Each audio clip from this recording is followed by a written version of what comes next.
This video was made possible thanks to CuriosityStream. Watch TLDR ad-free and get exclusive videos from us by signing up to the CuriosityStream Nebula Bundle deal at curiositystream.com/TLDREU. Each week the war in Ukraine rumbles on, more and more lives are lost and livelihoods destroyed. It's ultimately no secret that Putin wishes to take the entirety of Ukraine and by extension shatter peace and security on Europe's eastern edge. The thing being that, inadvertently, it looks like Putin has managed to do something no European leader has been capable of doing for decades: unite it. So in this video we'll look at just how Europe has shown unity through these troubling times, and whether Putin really has managed to save Europe and the EU. Before we begin, currently only about a quarter of you are subscribed, so never miss a thing in this difficult time by subscribing and joining the TLDR gang.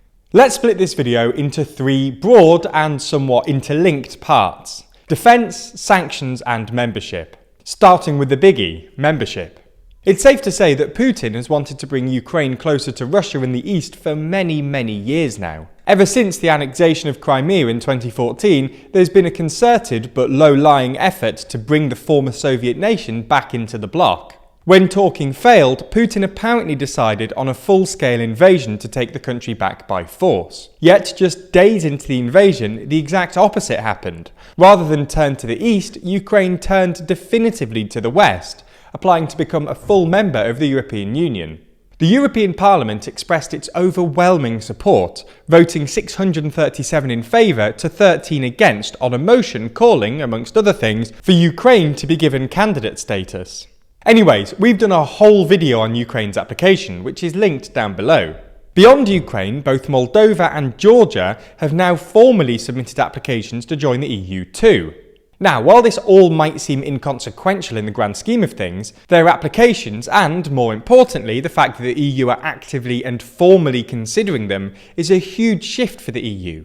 In recent years, the EU has been suffering from enlargement fatigue. In 2019, French President Emmanuel Macron vetoed the opening of access talks with North Macedonia, arguing that Europe needed to get its own house in order before accepting new entrants into the club. That opposition has now basically gone, and the EU seems to be more willing than ever to welcome threatened states in, the exact opposite of what Putin hoped for.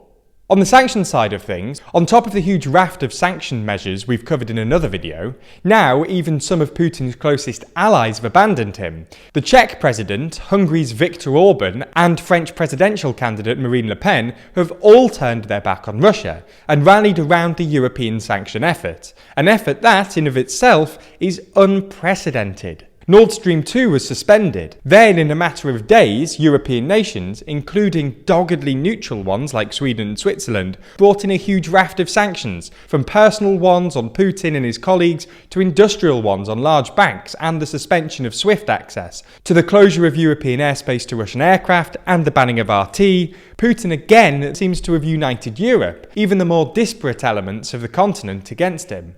Finally, when it comes to defence, incredible change in dialogue has taken place, from Sweden and Finland considering joining up to NATO, to Germany allowing for the shipment of lethal weapons to Ukraine, and Denmark holding a referendum on joining up to the European defence cooperation.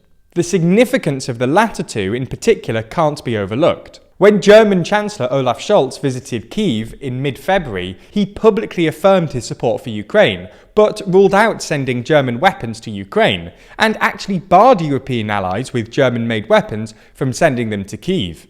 When the UK flew arms to Ukraine in January, its planes had to take a winding course around Germany because they assumed Germany would refuse them access to their airspace. This all changed in March when, in a special session of the German parliament, Scholz changed tact, allowing the shipment of German weapons to Ukraine. Specifically, Germany would ship to Ukraine 1,000 shoulder-launched anti-tank rockets, 500 surface-to-air Stinger missiles, and a further 2,700 Soviet-era shoulder-fired missiles. He then went as far as calling the war in Ukraine a turning point in the history of our continent, before also going on to announce that Germany would vastly ramp up defence spending to the tune of 100 billion euros, such that, in the long term, it will meet the 2% defence spending target required under NATO membership.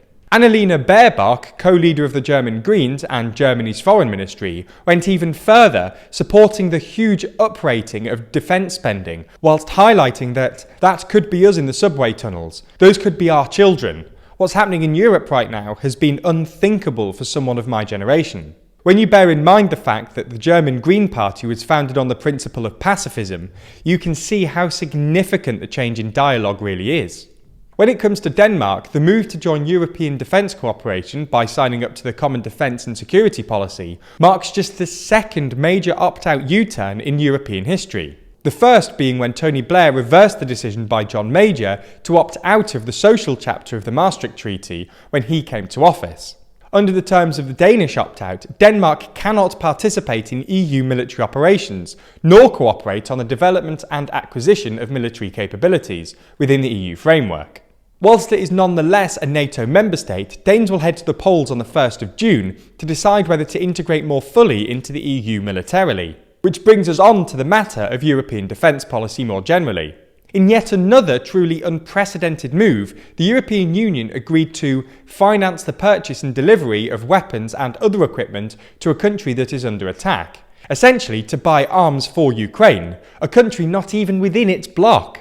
Specifically, the EU agreed that €450 million be provided in arms and lethal assistance, with a further €50 million in non-lethal supplies such as fuel and protective equipment. Normally, under Article 41(2) of the Treaty on the European Union, the EU is banned from funding operations having military or defence implications, meaning this has had to be financed through the off-books European Peace Facility instrument. Now, it's worth saying that in the end, the EU partially U-turned on this plan because fighter jets would have had to take off from NATO soil. It's nonetheless remarkable that the EU have, for the first time ever, in principle committed to active military support. These moves are likely to be spearheaded by the European Commission President Ursula von der Leyen, who is clearly a significant player in the EU, but she certainly can't do any of this alone. Von der Leyen may be Commission President, but Putin has done something she wasn't capable of, nor anyone else within the EU: unite the continent on 3 fronts, demonstrating unity in purpose that's not been seen in decades. To be fair to von der Leyen, no other EU leader could do that either, with Europe sort of leaderless at the moment, something we actually dive into in our video about Europe's true leader. If you're interested, you can find that video exclusively on Nebula, the streaming service my creator friends and I teamed up to build, where we don't need to worry about demonetization or the algorithm. Over there you can find all of our latest videos ad-free, and we've also got a bunch of content exclusively over on Nebula, which will never come to YouTube. It's not just us either, all of our favourite educational creators are already there, like Wendover Productions, Real Life Law, Polymatter, Legal, Half as Interesting, and many more.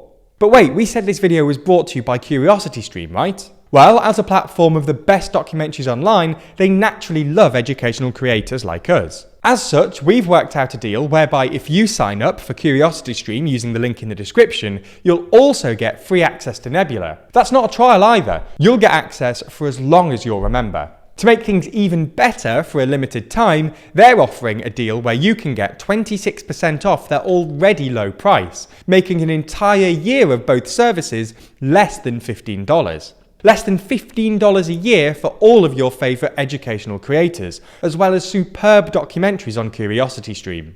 Signing up at curiositystream.com/TLDREU or clicking the link below not only gets you the deal, but it also directly supports TLDR and educational content on the platform more generally, as well as getting you original content and an ad-free experience.